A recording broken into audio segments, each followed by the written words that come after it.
Hay cosas que solo se comprenden cuando se vive en primera persona.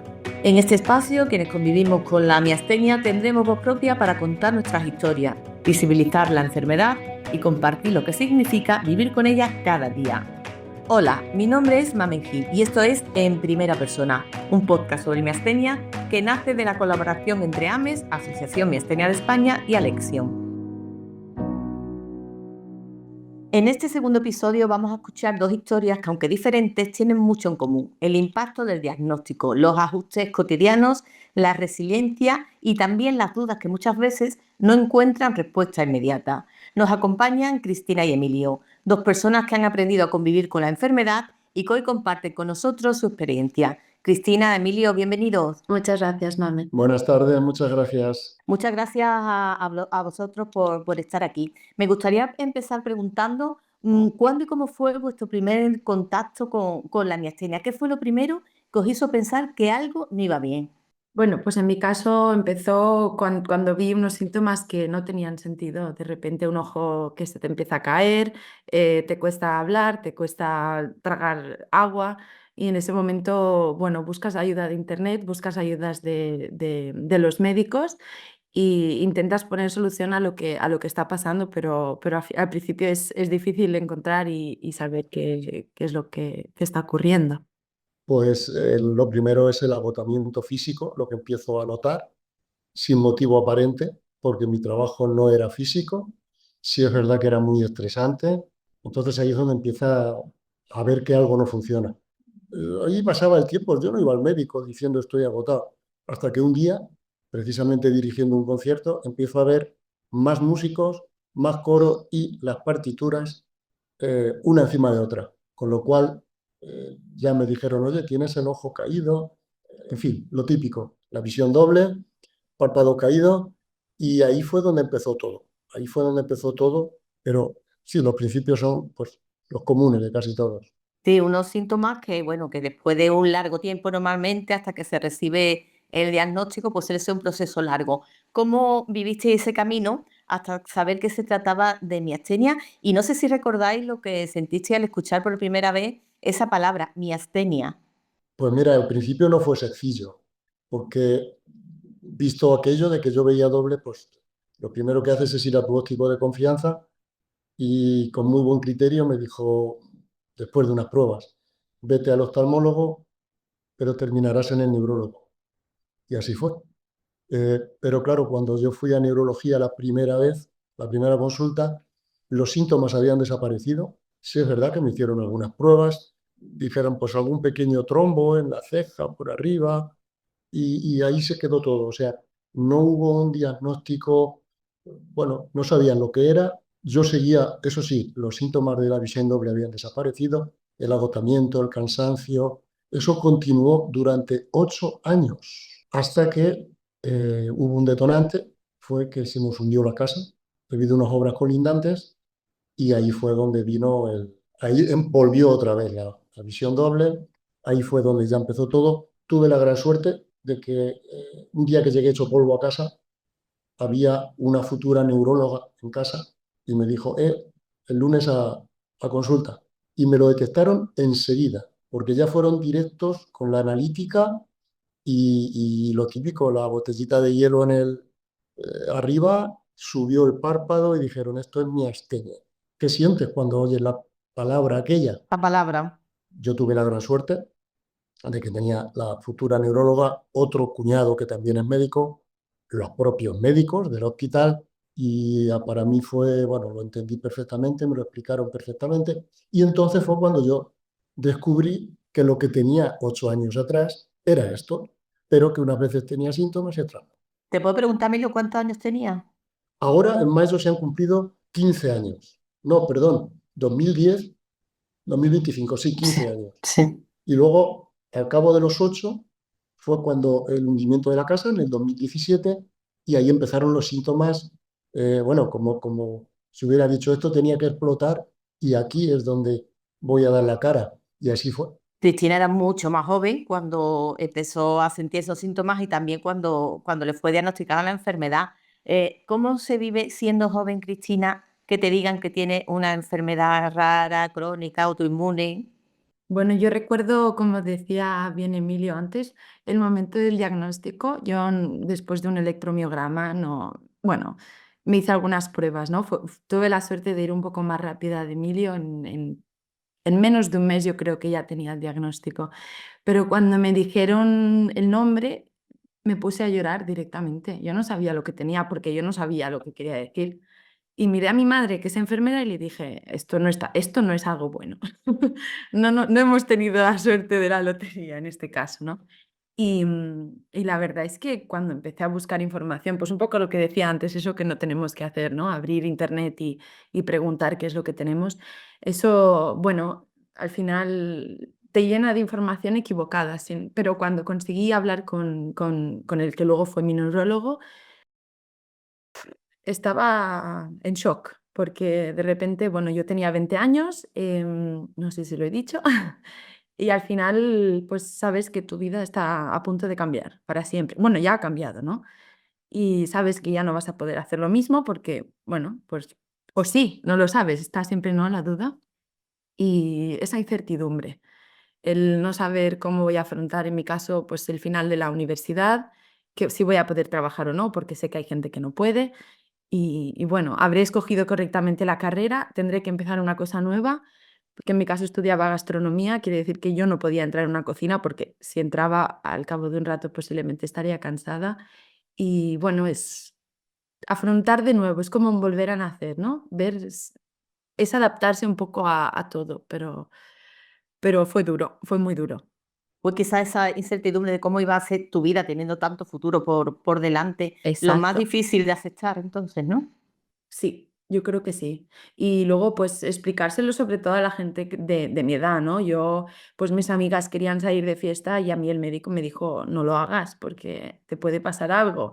O me dijo, no vayas al gimnasio, que a mí me gustaba muchísimo ir. Me decías que si vas al gimnasio, quién sabe lo que puede pasar contigo. Entonces, de repente entras en una situación de miedo, de tener que aceptar una cosa que no es normal, que no es normal. Duro, muy duro, físico y emocionalmente y bueno, sí. Difícil, sí. ¿Y para ti qué fue lo más difícil de aceptar, Emilio? Pues mira, antes no te he contestado la pregunta. Iba camino de los 56. Empezaba a calcular para atrás, pero no te he dicho la edad. 56. Cristina, fíjate la diferencia de edad. Pues mira, yo creo que la reacción ante una enfermedad de este tipo depende mucho de la edad que tengas. Fíjate lo que decía Cristina. A mí cuando me dio la cara, yo estaba recién jubilado. Me había jubilado un poco anticipado, 2 años antes. Me había jubilado en julio cuando dio la cara, después de todo el follón de la casa, era diciembre. Es decir, estaba jubilado. Yo creo que la reacción, la forma de ver la enfermedad, lo que se te viene encima, es diferente si estás en periodo laboral, porque Cristina lo sabe, que lo hemos oído en algunos congresos, las penalidades, los sufrimientos de mucha gente que está en periodo laboral, no lo entienden, no la entienden, y su vida se le viene abajo porque, vamos, que si tienes depresión, que si tienes no sé qué, o no, lo que tienes es miastenia. Entonces, influye muchísimo, muchísimo en eso. Lo que sí está relacionado, y yo en mi caso lo puedo decir porque ha sido así, es que los detonantes para que empeore la enfermedad.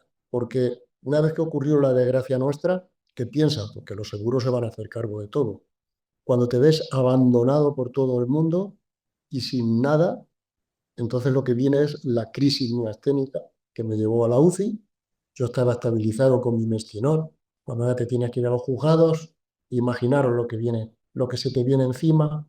Ahí es donde empeora la enfermedad. Termino en la UCI, la plasmaféresis era lo último que quedaba, hasta que ajustan la medicación, pasa mucho tiempo y al final, pues teniendo mucha fe y creyendo en la nueva medicación que va saliendo, cuando me la ajustaron y encontraron lo que me venía bien, estoy bastante estabilizado. Pero el momento en que te ocurra, la edad que tengas, influye mucho, sobre todo si estás en periodo laboral. Claro, como habéis comentado, bueno, estabais en dos etapas vitales diferentes.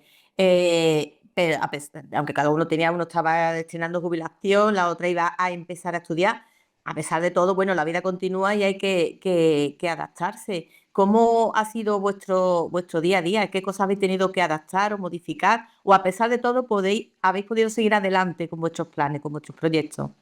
Pues como decía antes, estar en periodo laboral es diferente a estar jubilado ante cualquier enfermedad rara, cualquier otro tipo de problema grave. Pero yo, ¿qué he tenido que dejar de hacer? Pues, por ejemplo, no puedo dirigir porque se me agotan los brazos. Tuve que dejar de tocar porque no tengo fuerza para tocar instrumentos de viento metal. Pero sin embargo, en lugar de amargarte por lo que no puedes hacer, pues lo que hago es disfrutar de lo que sí puedo hacer. Por ejemplo, puedo tocar la batería. ¿Para qué? Para independizar brazos y manos y rítmicamente estar correcto.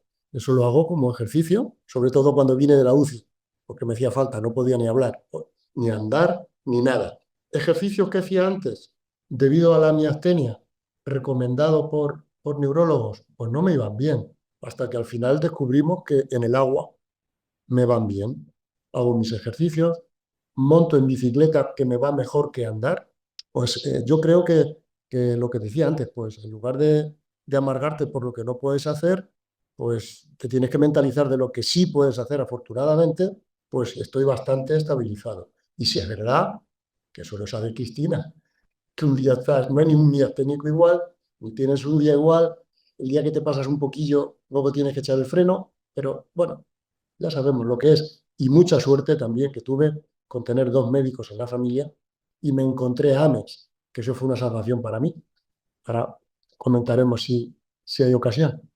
Y tú, Cristina, bueno, a pesar de tus dudas, a pesar de las dificultades, pues ahí estás, has podido estudiar, estás Sí. trabajando, te estás adaptando. Eso es. Al final fue buscar pues las opciones que me hicieron pues llegar a mis objetivos. Pues si no podía ir a gimnasio, como estaba bien diciendo Emilio, yo también opté por la piscina y la recomiendo siempre a las personas que tienen miastenia, porque la verdad es que no cargando tu propio peso consigues un poco pues poder tener ejercicio y moverte. Pues sí que es verdad que pues me intento organizar más el día. Por ejemplo, ahora estoy un poco más estabilizada, pero al principio intentaba incluir una siesta al día porque así conseguía tener pues más energía y dividía el día en dos partes, ¿no? No se hacía tan largo y el cuerpo pues no tenía tanto estrés. Em, o, por ejemplo, ahora intento organizarme, si voy a quedar con alguien, quiero saber qué intenciones tiene, cuánto espera de mí y entonces yo valoro si de verdad puedo dar ese tanto por ciento, ¿no? O digo, bueno, pues mira, hoy me quedo en casa y ya pues otro día lo volvemos a hacer, porque al final es eso, es ir adaptándose poquito a poco a todo, pero estoy contenta que poco a poco pues he conseguido todos mis objetivos y aquí estamos. Me alegro mucho, estamos aquí para eso, para seguir adelante a pesar de todo. ¿Y ha habido alguien que haya marcado la diferencia en todo este proceso? Es decir, un punto de inflexión, una experiencia, una conversación. ¿Qué es lo que os ha ayudado? Pues lo que terminaba diciendo antes, que yo estaba buscando en Internet una asociación de afectados por los seguros debido a mi problema, que no fue chico, y me encontré a AMES. Aquello para mí fue fantástico. Me asocié, me puse en contacto con ellos, empecé a encontrar a gente que te entiende, que te atiende, y a través de la asociación, pues ya asistiendo a congresos, conoces a Cristina, conoces a, a otros, a otras, y ya pues hablas el mismo idioma. Incluso dentro de mi provincia, pues tengo contacto con dos o tres personas. Yo creo que si puedes ayudar a alguien dando tu testimonio, contando tu experiencia y sobre todo, pues eso, que están saliendo medicamentos nuevos que a la gente que le iba mal el suyo le puede ayudar, siempre dando ánimo. Y yo creo que sobre todo con AMES yo lo que he hecho es aprender mucho. Que eso pues claro que sí, fue un punto de tener a gente con tu misma enfermedad, conocerlos y hablar con ellos, eso fue abrirse el mundo. Por mucho que te expliquen los médicos, por mucho que yo he tenido apoyo, sí, de acuerdo, pero lo otro eso fue fundamental. Sí, saber que hay más personas como tú, que te sientes comprendido y que lo que te pasa no es no es que tu cabeza se lo invente, sino que es una realidad. Y para ti, Cristina, ¿cuál ha sido ese momento, ese punto? Pues en mi caso fue también el encuentro presencial, el encuentro en persona con, bueno, con vosotros, con otros socios de la asociación, porque al final, vale, te dicen lo que tienes, sabes cómo lo tienes que enfrentar, tienes la ayuda de tu neurólogo, del enfermero, de quien está ahí detrás, pero nadie entiende lo que estás sintiendo como lo entiende otra persona que sufre lo mismo, ¿no? No lo entiende tu familia, no lo entiende el padre, la madre, el hermano, la pareja. Y la verdad es que cuando yo me acuerdo todavía llegué a Burgos y abrí la puerta y os vi allí. Y la verdad es que fue, bueno, emocionante, me emociona todavía pensarlo. Fue muy reconfortante ver que, bueno, que, perdona, que yo con 20 años y vosotras, pues cada una con una edad diferente, familias, experiencias, em, la verdad es que, bueno, comprensión, fue una cosa alucinante. Es un sentimiento que no he vivido nunca igual, que llegar allí y ver que había futuro y que el futuro pues erais todas normales, que podía salir de esa y que iba a salir adelante. Perdonad, es que cada vez que lo digo me emociono. No te preocupes, es que es Pero sí, normal, fue es la normal. conversación, fue el abrazo, fue el calor de encontrar a alguien que está sufriendo lo mismo que tú. Claro, te identificas con todo ello. Bueno, la miastenia, como saben, una enfermedad rara, muy desconocida, y eso implica también mucho desconocimiento social. ¿Os habéis sentido en algún momento incomprendidos o discriminados por tener miastenia? En absoluto, te va. Además, por ejemplo, en mi pueblo, que son unos 6.000 habitantes, claro, al principio una persona conocida, cuando ya se comenta que Emilio está muy mal, que está en la UCI, que tal, que tiene Emilio, que le pasa a Emilio, pues todo el mundo se revoluciona un poco, ¿no? Con lo cual, en el momento que empiezas otra vez a salir y te van viendo, te van preguntando, ¿no? Pues yo no es que presuma de tenerla, pero vamos, tampoco la escondo. A todo el mundo le informo de lo que es. Hablo de ella. He hecho programas de radio, he hecho programas de televisión, hablando de la enfermedad de manera natural, como creo que debe ser, y explicando lo que sientes y lo que puede sentir otra persona. Llegado el caso, les ayudo, como decía antes, y bueno, he tenido la comprensión y el apoyo de la familia, que es importantísimo, porque son personas que enseguida, pues, debido a lo que decía antes, no es lo mismo caer en un sitio que caer en otro. Aquí, entre que hay dos médicos y uno es neuróloga, pues, ¿cómo la familia va a tener que informarse fuera si tiene la información dentro? Y luego viviendo contigo día a día todo lo que ha ocurrido. Ellos saben perfectamente que el detonante de aparecer la enfermedad o de agravarse, como cuando luego vino la crisis, tienen claro que está relacionado con problemas gordos. Porque nosotros, que ha sido, vamos, ha sido un seguimiento que no tiene duda. De otra forma, pues igual hubiera ocurrido, pero esos momentos que pasamos hay que pasarlos, ¿eh? Claro, ahí estaba la enfermedad, que estaría ahí dormida y dio la cara. Pero bueno, siempre hay que dar gracias y tener fe y seguir adelante. Tu experiencia ha sido un poco diferente, ¿no, Cristina? ¿Tú sí te has encontrado con más Sí, trabas, más sí, incomprensión? sí, mucha más incomprensión. Bueno, yo creo que al final afecta la edad, el momento, el lugar, a lo mejor también, ¿no? Viviendo yo en Barcelona, una gran ciudad en el que, bueno, en mi caso sí que incomprensión, pues ya te digo, 20 años y a lo mejor mis amigas que directamente saben que estoy cansada, pues no le vamos a invitar a venir porque nos va a decir que no, ¿no? Y al final una persona joven que no espera eso, pues son tonterías, pero que te das cuenta de que la gente no está entendiendo en qué situación estás, ¿no? Gente que compara su cansancio con el tuyo, cuando el tuyo es de verdad, está allí, existe. Es continuo, te levantas con él, te vas a dormir con él y es difícil, pero sí que es verdad que, como dice Emilio, es importante compartir, que la gente que está a nuestro alrededor lo sepa para evitar estos problemas, estas incomprensiones, que nos acompañen y que nos apoyen. Y al final yo he aprendido en esta vida que quien te quiere va a estar a tu lado en estos momentos y también fue una cosa dura, ¿no? De lo que decíamos antes, darte cuenta de que la gente que pensabas que tenías cerca a veces no son tan buenos amigos o tan cercanos como te gustaría, y que en estos momentos que son duros y que esperamos que no lleguen tantos en el futuro, pues no están allí. Pero bueno, hay que adaptarse y al final se ganan muchas cosas buenas. Y después de vuestra experiencia, ¿qué mensaje os gustaría dejar a alguien que acaba de recibir el diagnóstico? ¿Qué le diríais? Pues mira, terminando con lo que decía, si me permites, Cristina, aquí, por ejemplo, claro, lleva muchísima razón su edad, la ciudad, pero aquí, por ejemplo, cuando llega cada 2 de junio, como la torre del reloj aparece una pancarta, todavía hay gente que te ve por la calle mientras está puesta la pancarta o al día siguiente. Oye, Emilio, eso que he puesto allí era lo de tu enfermedad, ¿verdad? ¿Cómo decías que se llamaba? ¿Y qué ataca eso? Pues bueno, te entretienes un poquillo con ellos, le dices que es neuromuscular, que no sé qué, no sé cuánto. Pues oye, estás haciendo ahí una poca catequesis, ¿eh? De miastenia, ¿no? Bueno, y con lo que decías, pues mira, mensaje.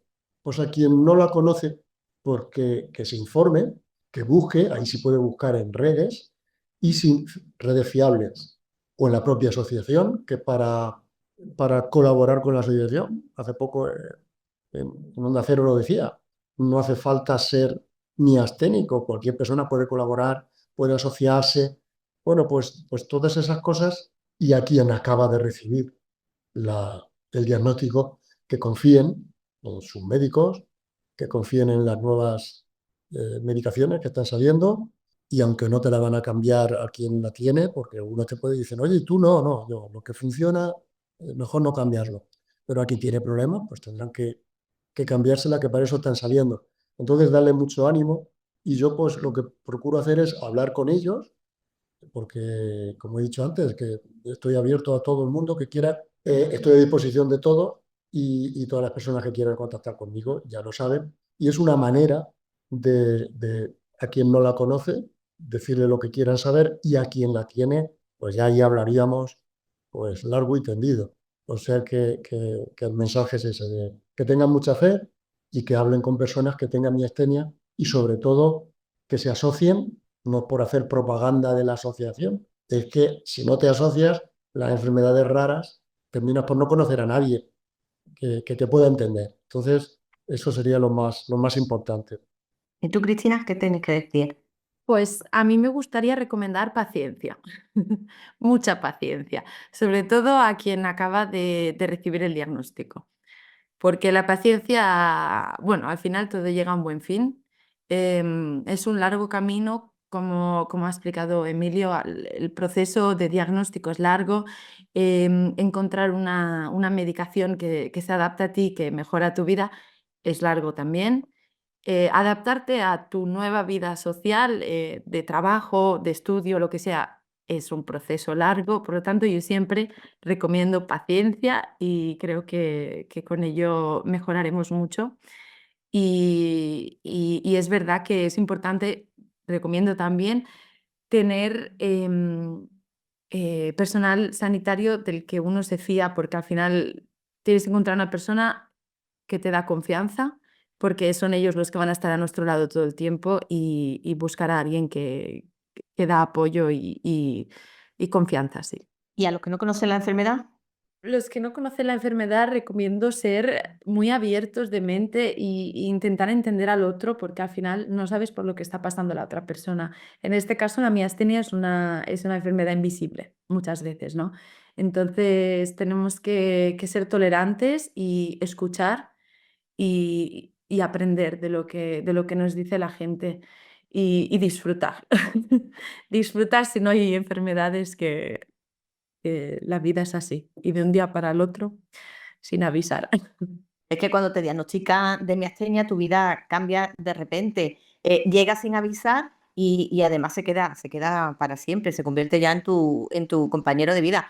Pero hay que seguir adelante, porque la vida sigue y, como bien habéis dicho, solo hay que buscar otras opciones para lograr nuestros objetivos.